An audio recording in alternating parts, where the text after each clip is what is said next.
Hey, and welcome to this kind of video where I show you tips on how to make clothing. This is for a viewer. His name is Sunyo. He sent me this model. This model is probably from, I think it's for a school project. He's a student. And he had a question on did I have any good tips on how to make clothing? He sent me the model and he sent me a quick sketch that he did for his concept idea, where he has this sort of sash around his chest, carrying carrying his equipment. I think it's a sleeping bag or something on his back. He has a pants with a little satchel right there. Now I'm not going to go through everything and making everything detailed. I'm just going to show basic hints and tips on how you can make uh, this sort of clothing, and cover as many different like techniques that you can use to extract clothing in Zbrush. Now you could always do it in Max. Uh, some of it I'd recommend doing in Max, especially the backpack roll thingy. But most of it you can do everything in ZBrush, but some things are easier to do in Max. So first of all, I'm going to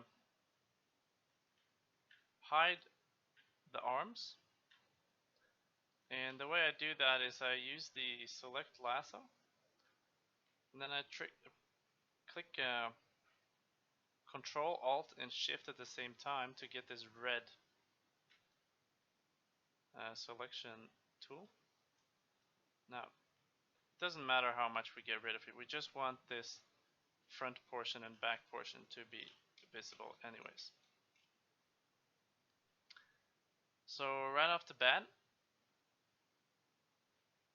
and well, I try to subdivide, but it doesn't allow me to subdivide when something is hidden.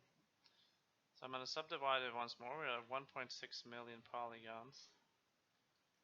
And it's just to get a smooth, nice surface. Oops. Smooth, nice surface to work with when I'm drawing on my mask, which is the first technique I'm going to show, which is like an extraction method. Now you can take it every step of the way with this, but you don't have to. The good thing about the extraction method is it depends on how much accuracy you want. So if I reduce my focal shift, it gets easier to make a sharp line. And I start off by drawing on the model with the mask. To create the mask, I'm holding Control with any kind of brush, and it'll give me the clay brush. No, not the clay brush. The mask pen. Yeah, the mask pen. Remembering all the names is kind of weird sometimes. And I'm just, oops. Sometimes it doesn't update when you draw. Moving the model seems to fix that. Might be an issue that only I have. Now, when you're drawing with the mask pen, you're always going to get these sort of wobbles, and you can try to clean them up as much as you can, and you should, because they'll kind of cause problems later on. Then, after we have our mask, we go to Subtool, the Subtool palette, and we go down to the bottom where it says Extract. Open it up, like it might be like this first, but open up Extract. And there's some settings here. This first one determines how much smoothing you'll get. Like if I click Extract, sometimes you get jagged edges, and if you have a lot of smoothing, it'll try to smooth out those edges for you. But this one turns out pretty smooth no matter what. The next thing is a T border. If you turn it off, let me see. If I turn on I guess I can't see it. Maybe I can if I do this. No, I can't, no matter what. Yeah, but what it'll do is that it'll crease your edges. You can hold over to see that.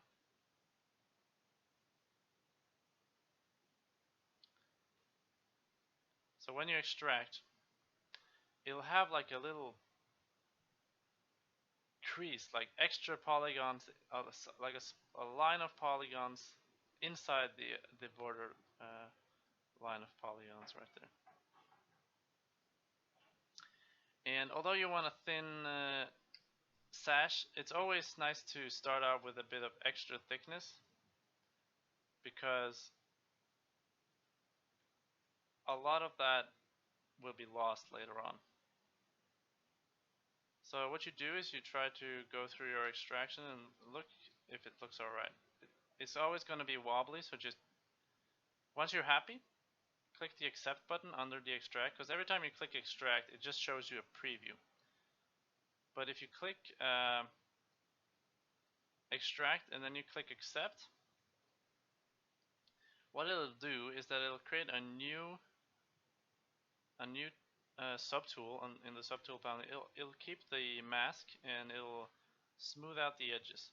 So clear the mask. You can turn on the polyframe, if you will, and you can see that it has made this like crease, this T-border crease around here. Now this time I had double on. No, I didn't. I didn't have double on. Right? Yeah, no double.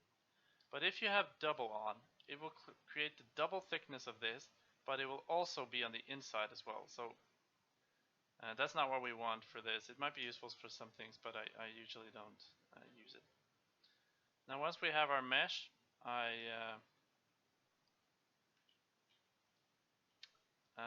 thought I'd gently smooth it, but you really don't need to.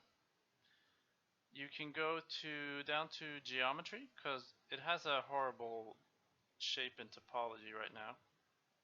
And you can go to, well, maybe you can try deformation and polish by groups, or by crisp edges. No, it doesn't really do much at this high geometry. So go down to, in geometry, down to Zremesher, and set your poly count a bit low. Maybe you should test it first to see how much resolution you need.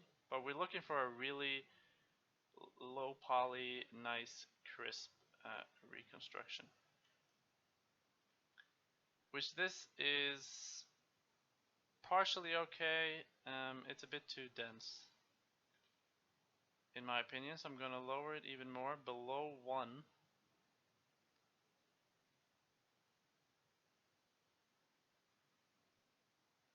Yeah, I'm going to let it run.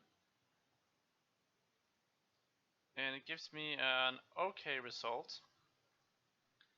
Pretty low res. Then I'll go down to deformation and I'll polish by crisp edges.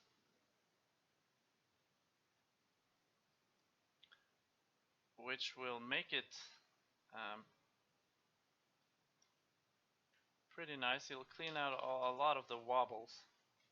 Not all of them though, but be careful when you use polish by crisp edges, because it will not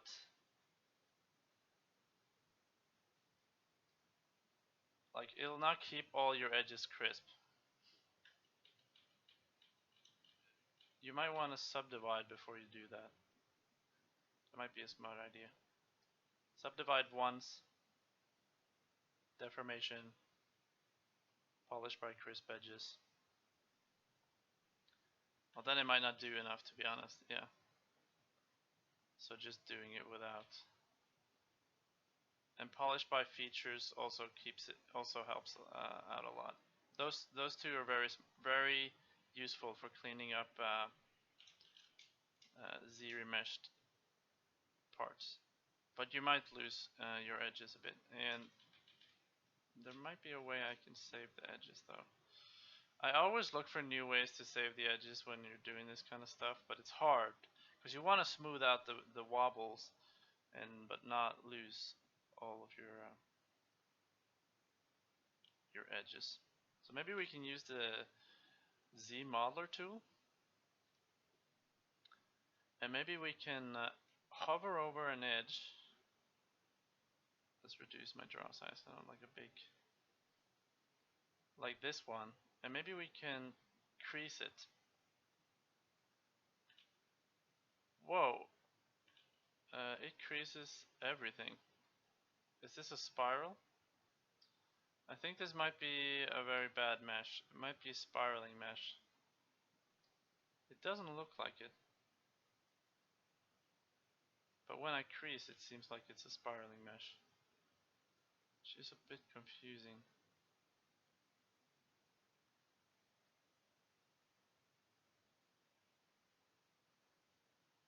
What if I remove? Delete? Wow, yeah, it's a completely spiraling mesh. That means that's bad. So go back to before you Zremeshed it. Increase the poly count a little bit. Zremesh it.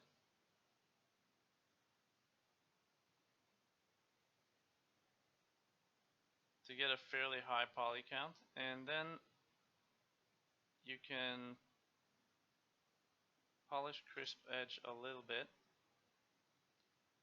and try to Zremesh it again. Maybe hold down Alt to get an alternate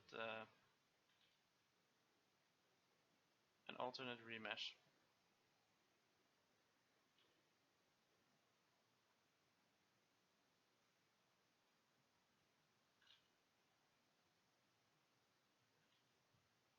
That's a bit too low in my opinion. Something like that.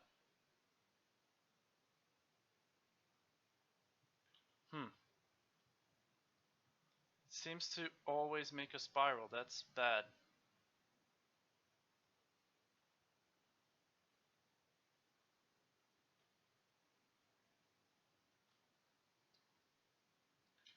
Is this really yeah, this is really a spiral. It's bad, it's bad, it's bad. Try again from this one. And try to use the alternate here instead of afterwards. Spiraling meshes are like the worst thing you can get. I tested this earlier, just as a test, and I didn't get a spiraling mesh, so something has changed, and another spiraling mesh.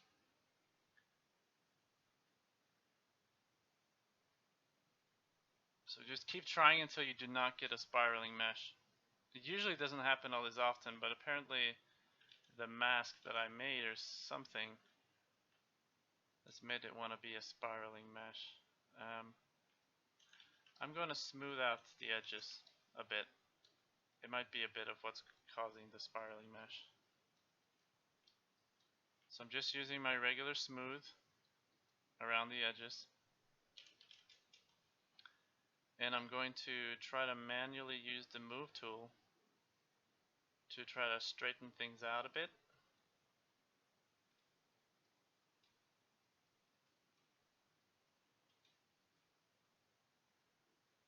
Oh, don't use such a big focal shift. Also using the inflate brush really sometimes helps a bit. But don't use it too much because this way you completely like lose your edges. You can also use the hard polish brush, which you press just BH to open it up. It's a brush called H, I think it's called H polish, yeah. And it'll help you polish the edges a bit.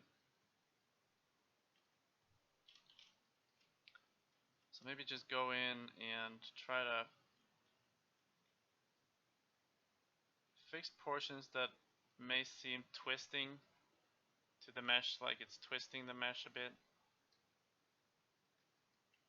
And yeah, like here. And then try again with the Zremesher.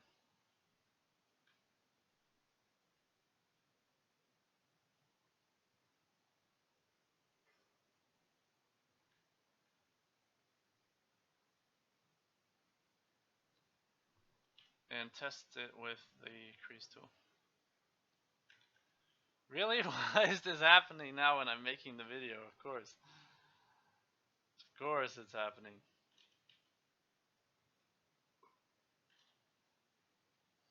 have no idea why it keeps. It usually doesn't do this. Like, it usually makes a nice topology that you can work with, but for some reason, there. Okay, we have topology that we can use, but it's very low and it's very wobbly. So what we're gonna do, we're gonna crease a few edges. At this point, I wish I had open subdiv in Zbrush, because open subdiv would solve all our problems. So I creased a few edges,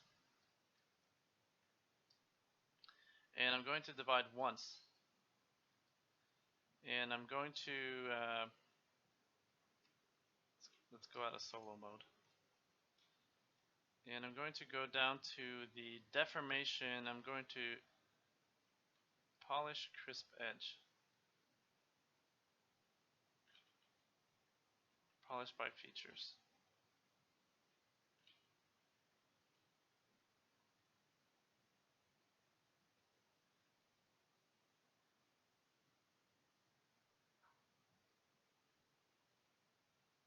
Just keep on doing that. And once you've got your features right, you can polish more crisp edge. And because we creased those edges earlier, it has no choice but to keep those edges nice and crisp. Although it seems to want to mess with the rest of it here. So use the H polish brush and kind of flatten out that edge a bit. Now you can always manually smooth the creased edges with your smooth brush, so you got to be careful with smoothing here.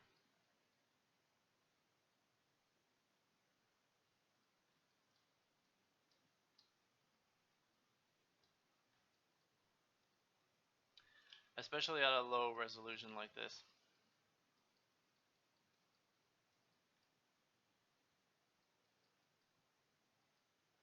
And I'm still using the H polish brush, trying to get rid of this bulge that appeared at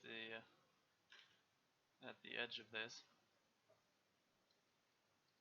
and we can polish by features. The regular polish will just make everything smooth, which is kind of the thing you want to finish off with. It's kind of the same as polish by groups. I'm not sure what relax does. Yeah, relax is not very nice.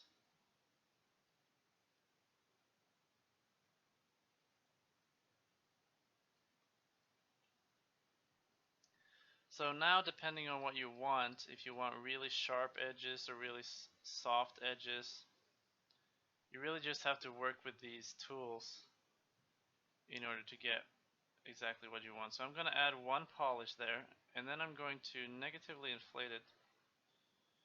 Careful with that. It's very sensitive. So a tiny negative inflate, polish crisp, polish by features again.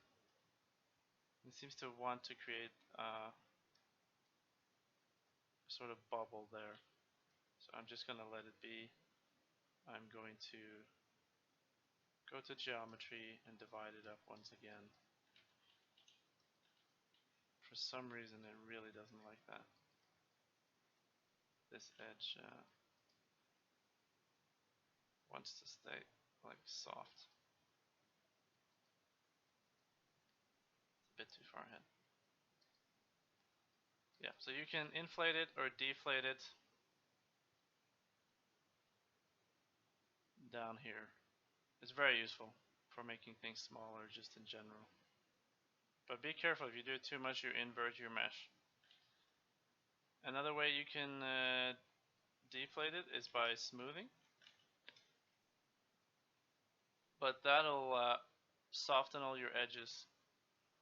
So dividing a bit more and using the H polish brush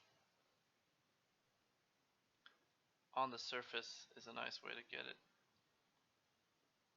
real nice and crisp. Now, there's a limited amount of time you want to spend on this before it's something that you would do in Max instead. Like if you want something that's super crisp, like a really photoreal sash, I really would use Max in order to get that result. Because with Max, you can really be precise with your stuff. So that's the sash. You can always add details and use other sculpting techniques to get the other parts, but that's a nice way of doing it. Now pants, getting to the pants, there are different ways you can do it.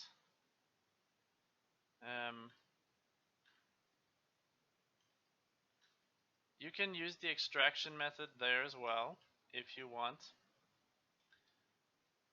What that'll do is it works the same way kinda.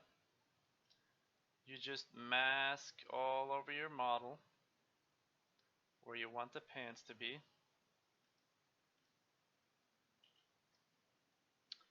Oops. You can even mask it like that if you want. And holding Control Alt and tapping will sharpen the mask. If you tap onto the mask, Control Alt and tap on the mask. That'll sharpen the mask. And then you can do your, maybe we want to reduce the thickness a little bit. You can do your extraction.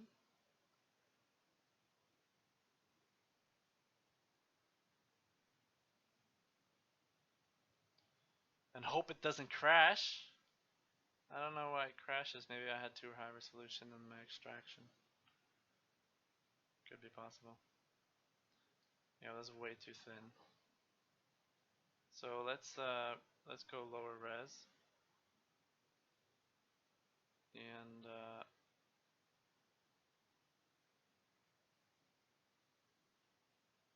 let's do extraction again. Alright, so we got some pants. And we can accept that and select it, remove the mask that it creates, turn on symmetry. Oh, looks like I missed an entire area. So we're going to delete this and go back. Luckily it saved our mask. Click extract again, click accept. Go to the new one, turn on symmetry, and just smooth out the edge a bit. Depends if you want a sharp edge or not. It's really up to you. And even though it's even though this is an okay geometry, it always makes this ruffled edge, which I don't like. So I usually, no matter what, go into Zremesher and I try to Zremesh it just to see what kind of result it'll give me.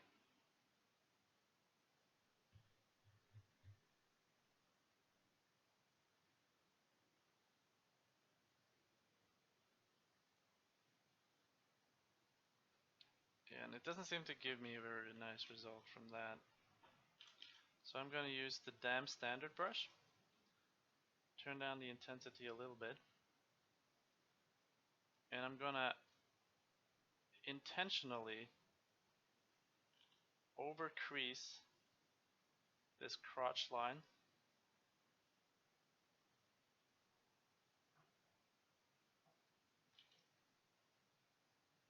Like this is very intentionally. Yeah, we're even going through the model here.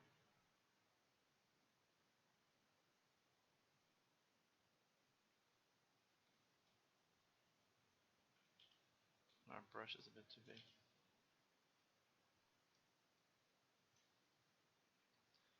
And then we're going to Zremesh again.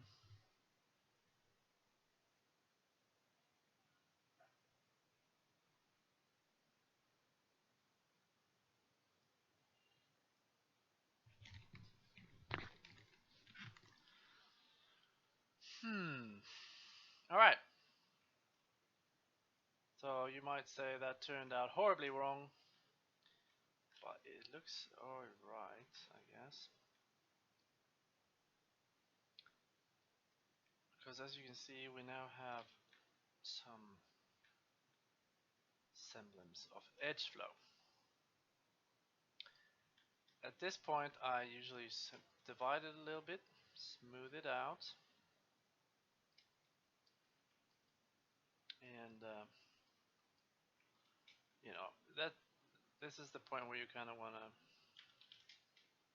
decide the style of the character and what kind of pants do you want, this kind of stuff.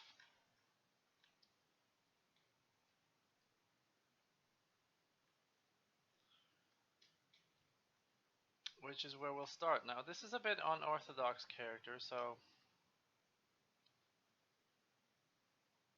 by that I mean it's not exactly um, a realistic character. So we divide a bit and then we pop back down, not all the way down, but say the third level. And you can either use the Claybuildup tool or you can use the standard tool. Now I like both of them. Oops. Maybe I should go to this one.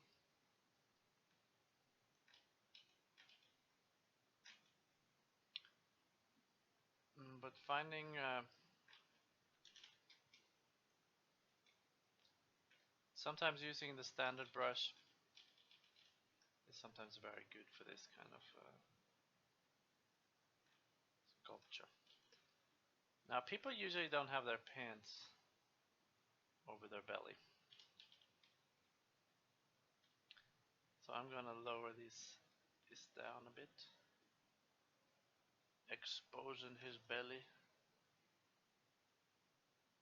See, improving the other model here might be a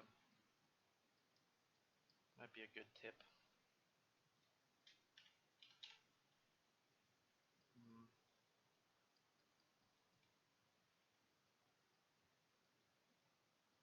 And yeah, I'm gonna turn off symmetry.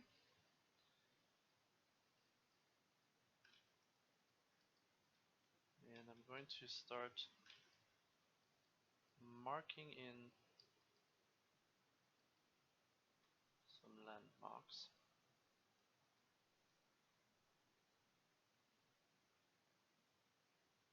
Like so.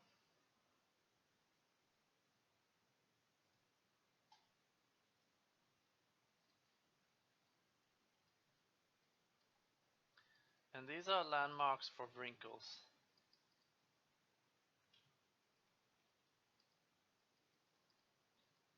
And having reference, I don't have any reference right now, but I advise you to get reference for the kind of pants that you're looking to put on this character. Especially look at how the crotch areas would look on a fattier kind of guy.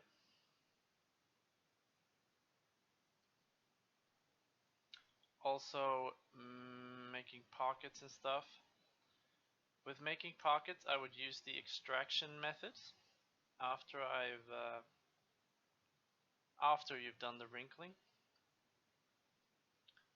Well, the main wrinkling, not like the detailing or anything. And once you've used the standard brush, I often go over with the dam standard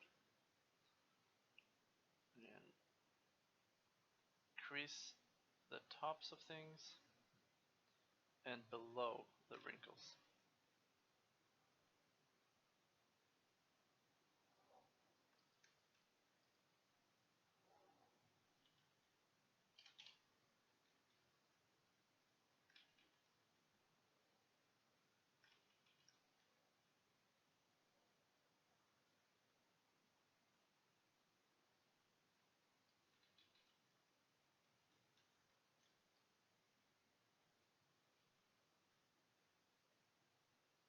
Now I have to say this is a particularly hard character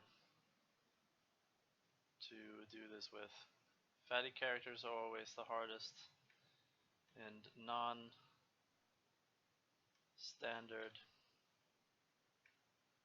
characters are also usually difficult.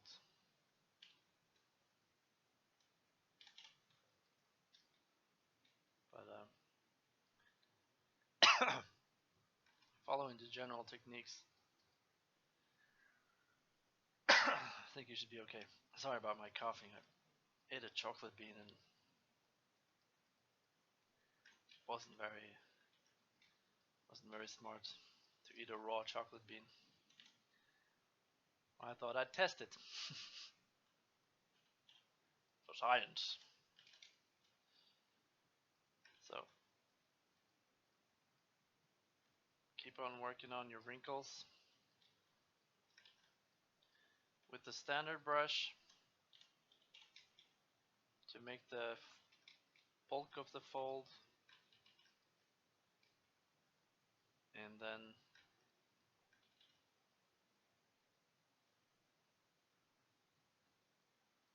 the damp standard to build it up. Now, if I remember correctly, let me open up this picture that he sent me again. Yeah, he wanted some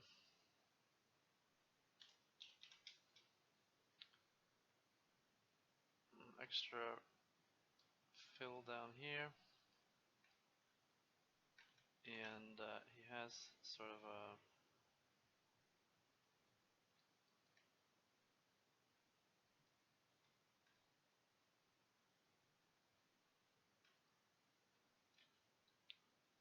knee square right here. It's hard to define where his knee is, but I'd say it's somewhere around there. And you can either extract it or you can sculpt it into the mesh that you already have. Oops.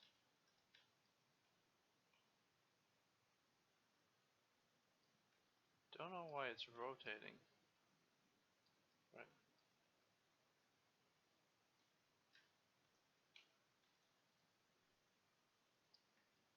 So you can do it into the mesh you already have, or you can extract it and have it on the outside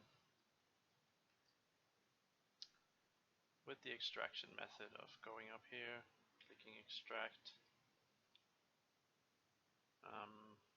depending on your thickness you want.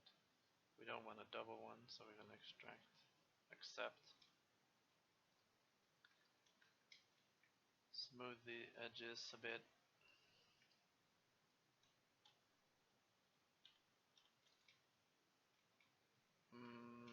No, don't use too much focal shift on the move tool. That'll mess things up for you.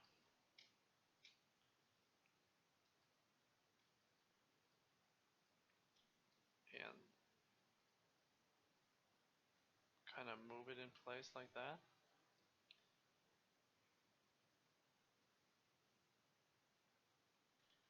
Try to Zremesh it.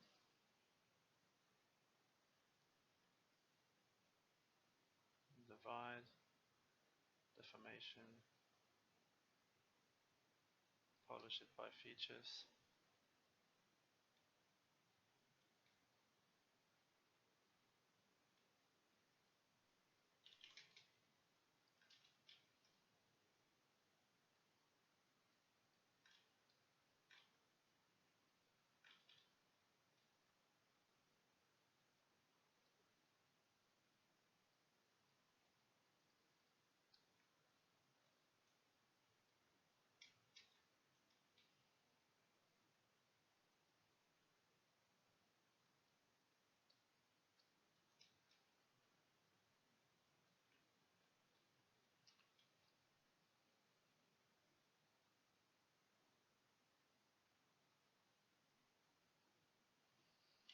Making it fit with the other one is the hard part here when you don't necessarily have the, you're not necessarily sculpting on it with the other portions, but embedding it a little bit helps.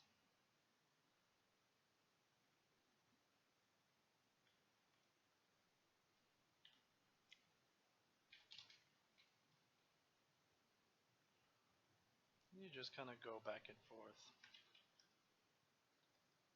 Um, Wrinkles on the back, I usually dig in one first, where the knee might be, where the leg is gonna bend, and mm,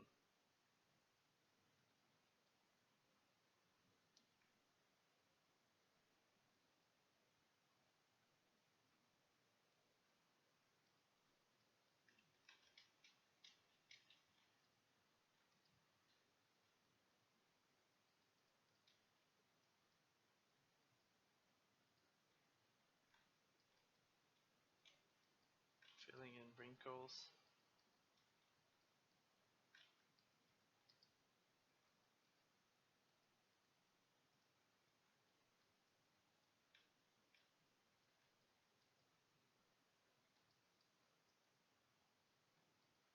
Now, for me, when you use the standard brush, you kind of want to do it all usually in one stroke. That's why the standard brush is a bit hard for me to use, because I'm used to the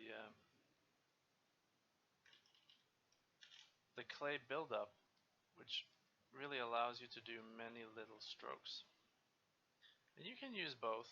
The standard tool will give you a nice, ready to crease bulge right from the get-go, whereas the clay buildup tool requires you to kind of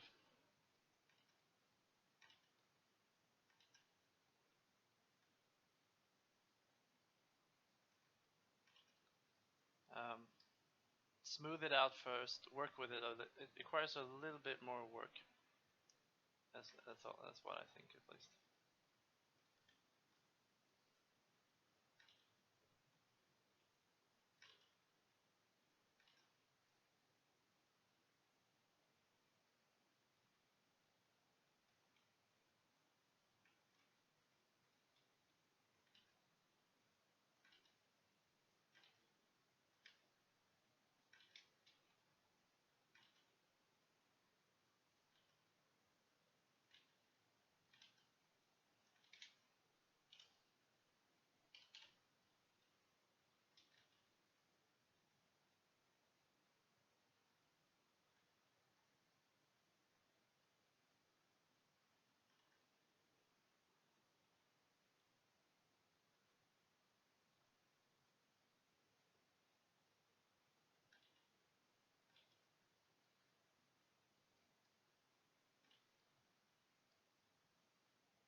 And we're gonna make sure that this embedded thing looks a bit more embedded.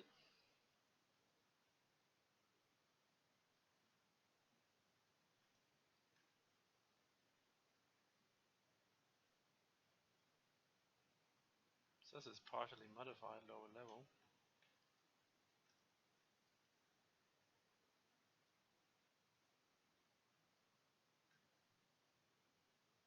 Alright, there was a mask that I had to clear.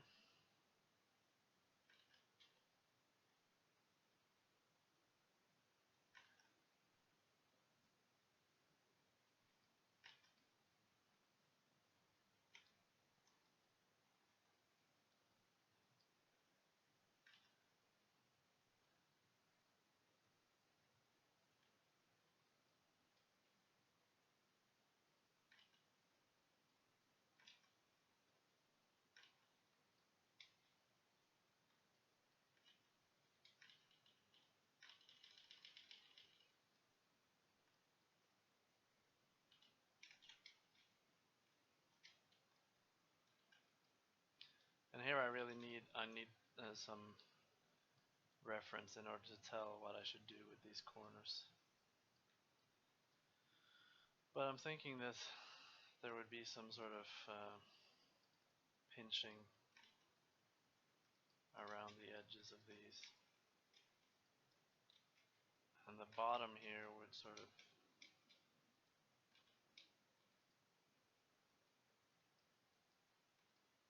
wrinkle up a bit.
Right. So I think that the way I did it first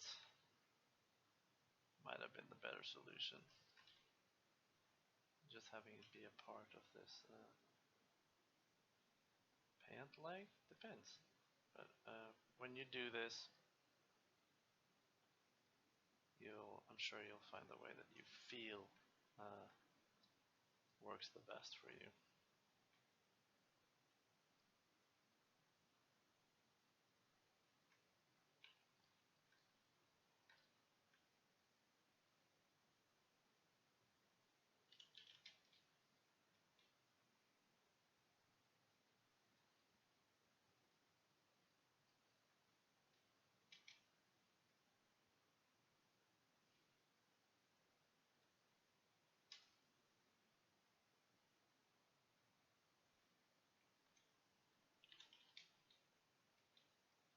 And this way you can even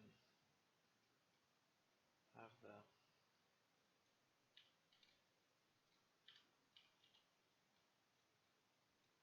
wrinkles of the previous kind of go in and affect this part as well.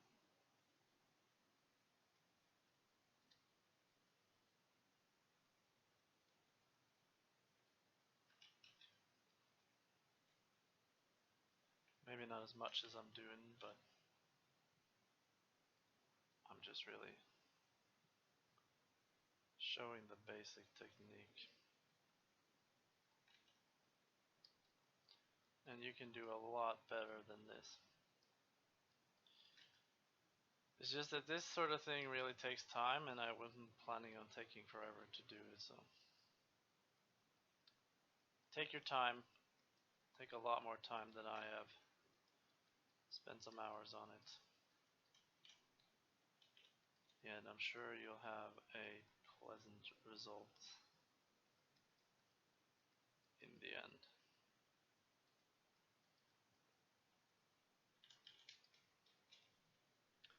I'm almost certain.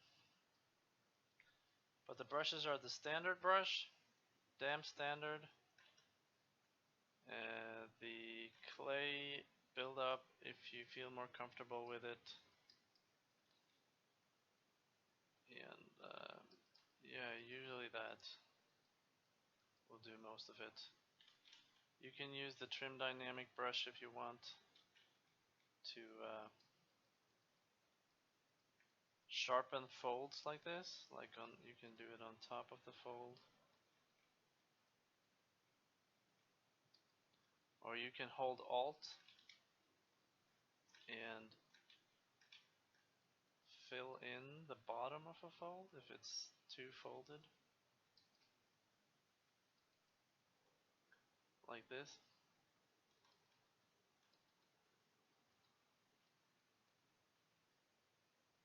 You can do it to generally smoothen things out a bit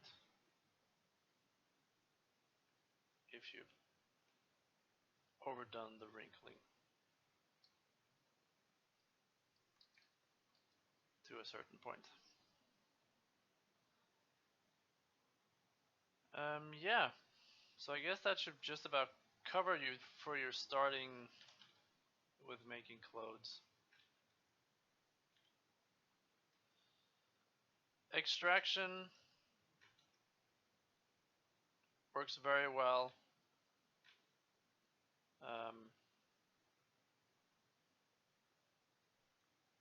Use Zremesher, use extraction, use the polish by feature tools to get sharp lines.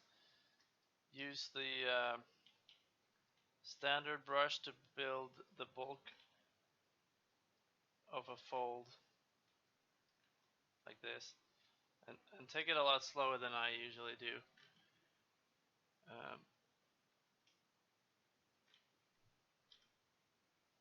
You can just draw it on like this. Do it slowly.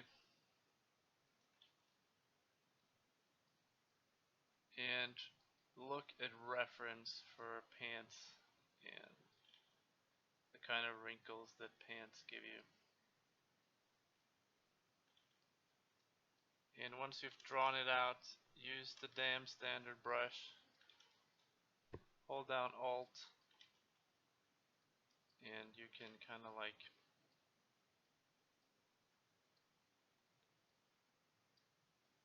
drag out some wrinkle. And then you can use the regular mode below to get it to fold a bit more. You can use the edge polish or the trim dynamic on top.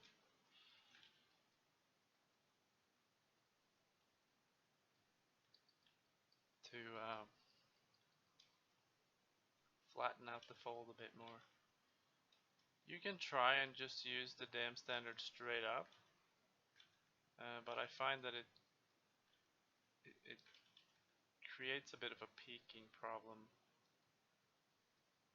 Meaning instead of getting like full folds that looks like it's cloth that's bending out and folding over itself, it looks like very strict peaks. And yeah, this is not really advanced tutorial or anything. I haven't really gone really into how you can detail it and make it look really nice. I may in the future, but this one was just more of a video for my friend, for him to get started with making clothes, and the tips that I could give him were these, really. So you didn't draw many wrinkles on your design, but I felt like it's gonna need some wrinkles to make it look nice. So I overdid it a bit with wrinkles, because that's usually what makes clothing, its wrinkles. For tight clothing, you know, you just extract and you barely even create any wrinkles at all. Super tight clothing will keep you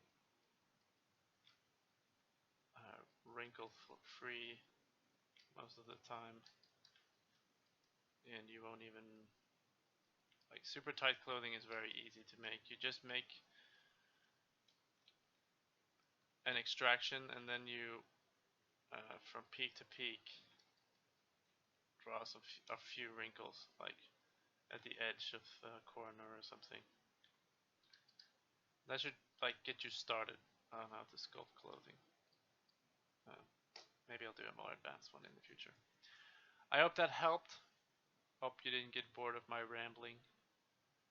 Skip ahead. Do whatever you need to do in order to get to the good stuff. Alright. Thank you for watching.